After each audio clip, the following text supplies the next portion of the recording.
O'sha kuni mening katta qizim dunyoga kelgan kun edi. Men nihoyatda baxtli edim. Kasalxonada yurardim, ammo koridordan o'tayotganimda yig'layotgan bir erkakni ko'rib qoldim. Bu meni ta'sirlantirdi. Yoniga bordim va nima bo'lganini so'radim. Uning javobi yuragimni ezdi. U aytdiki, qizi o'lim bilan kurashyapti, yuragi ishlamayapti, ammo u davolanish xarajatlarini to'lay olmaydi.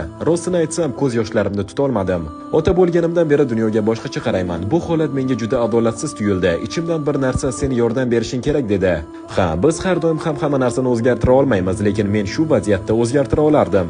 Bu bilan maqtanmoqchi emasman, faqat haqiqatni aytyapman. Men qizaloqning butun davolanish xarajatlarini to'lab berdim, otasining qarzlarini ham yopdim. O'sha kuni biz Yeva ismli 7 yoshli bir qizning hayotini saqlab qoldik. Yana bir ajablanarli narsa, o'sha kuni mening qizim ham dunyoga keldi. Bu tasodif emasdek tuyuldi. Shuning uchun biz ham unga Yeva deb ism qo'ydik. Bu voqea avval kasalxonaga, keyin butun dunyoga tarqaldi. Men har doim faqat yaxshi futbolchi emas, balki yaxshi inson bo'lishga ham harakat qilganman. Agar Ronaldoning qilgan ishi hurmatga sazovor deb hisoblasangiz, kommentariyada bitta u uchun qarsak emojisini qoldirib keting.